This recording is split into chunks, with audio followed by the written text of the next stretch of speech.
नमस्कार साथियों, आप सभी का स्वागत करता हूं। आप सभी जानते हैं कि देश में महंगाई की मार से हर नागरिक परेशान है। हम चाहते थे कि हाउस के अंदर पार्लियामेंट में इसकी बहस हो कि जो हालत आज देशवासियों के है महंगाई को लेके, उसकी चर्चा हो।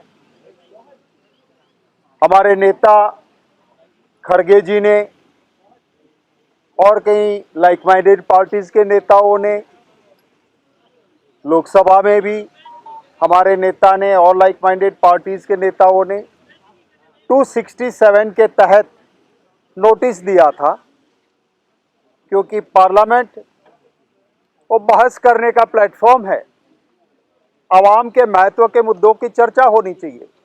हम चाहते थे कि आइए, हमारी बात सुनिए और सरकार ये क्यों कर रही है इसका जवाब दे। हमारी बात कल नहीं मानी गई। आज फिर से 267 का नोटिस था। हमने हाउस के बाहर भी लोगों की आवाज उठाने के लिए गांधी स्टैच्यू के सामने ये धरना और प्रदर्शन देने के लिए सभी लाइक माइंडेड पार्टीज के नेता वहां इकट्ठे हुए। राहुल गांधी जी भी उधर आए और पार्टीज के नेता भी वहां आके हमने गांधी जी के प्रतिमा के सामने देश की जो मुश्किल है, महंगाई से लोग जो परेशान है, उसके लिए स्लोगन, शाउटिंग और धरना दिया।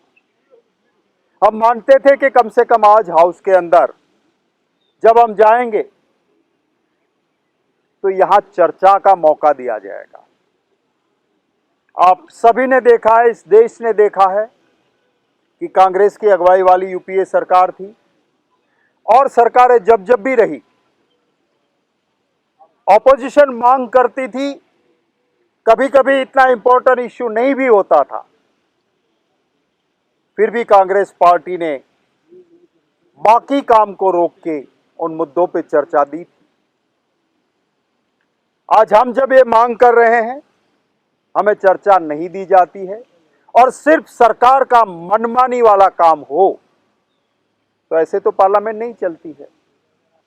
पास्ट में बार बार जब ये ऑपोजिशन में तब कहते थे कि पार्लियामेंट नहीं चलने देना भी एक पार्लियामेंट्री टैक्टिक है और ऑपोजिशन का ये सबसे बड़ा हथियार है, और इस हथियार को ऑपोजिशन को बार बार यूज करना चाहिए, वो भाजपा के नेता ही कहते थे। आज हमने जिन मुद्दों को लेके, खास करके जीएसटी जो बढ़ाया गया है, उसमें आम नागरिक के जीवन के रक्षा के लिए या जीवन निर्वाह की चीजें हैं, जिसमें गेहूं है, जिसमें सोलार से वाटर हीटर है, जिसमें छाछ है, एक आम आदमी छाछ पीता है, दही लेता है, पनीर खाता है, इन सब पे जीएसटी बढ़ा दिया। और उन सारी चीजों में चावल से लेके इन्होंने तो ये भी नहीं छोड़ा कि जब हर इंसान को एक दिन, अंतिम दिन आता है और स्मशान में जाना होता है, उस स्मशान के दाम भी जीएसटी के 18% इस सरकार ने किए हैं।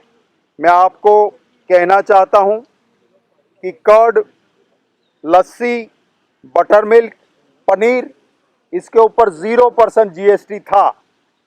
आज उसको बढ़ा के इन्होंने 18% तक जीएसटी को ले जाने का काम किया है। गुड़, अगर गरीब परिवार और कुछ नहीं कर सकता है तो रोटी और गुड़ मिला के बच्चे को देते हैं, उसके ऊपर भी जीएसटी बढ़ा दिया।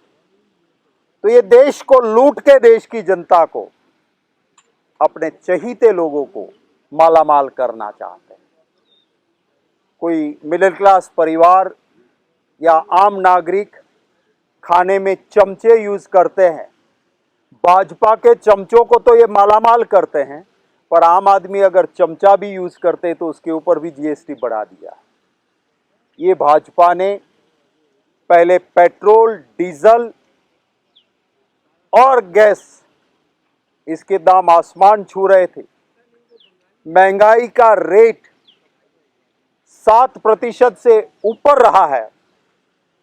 देशवासी मानते थे कि सरकार से कुछ रिलीफ मिलेगी, कुछ राहत मिलेगी, कुछ फायदा मिलेगा, पर उसकी जगह पे जीएसटी का मार मारा है और इसकी चर्चा भी पार्लियामेंट में ये नहीं करने देते हैं। इसलिए हमने ये मांग की है कि पहले आवाम का इश्यू है, महंगाई की मार है, इसकी चर्चा करें। आपके कोई सवाल होंगे तो उन सवालों का स्वागत रहेगा।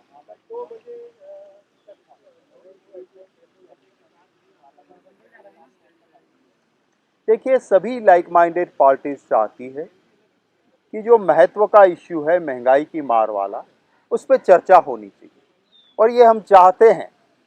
और इसीलिए ये सरकार की जिम्मेवारी है।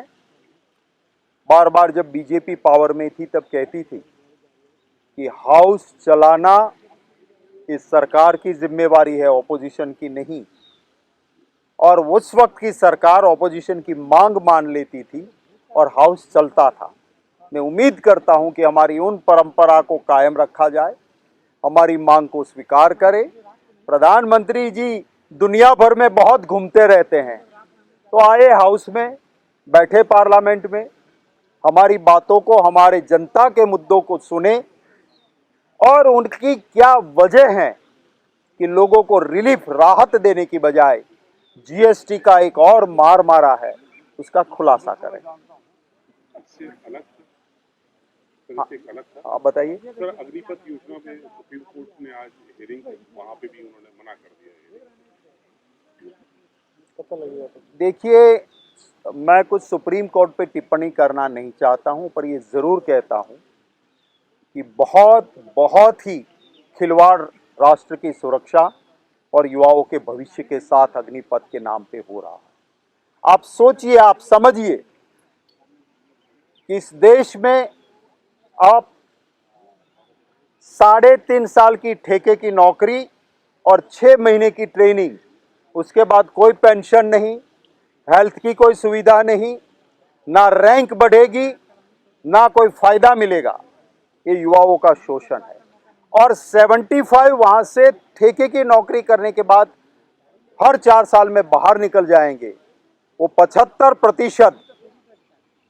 तो आप इस देश की, आपके स्ट्रेटेजिक पॉइंट से, आर्मी के, आपकी स्ट्रेंथ और आपकी वीकनेस आप बहुत सारे लोगों के सामने क्यों एक्सपोज कर रहे हो?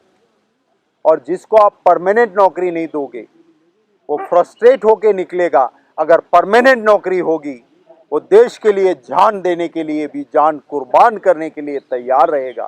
तो राष्ट्र की सुरक्षा के साथ और युवाओं के भविष्य के साथ ये खिलवाड़ है। Thank you.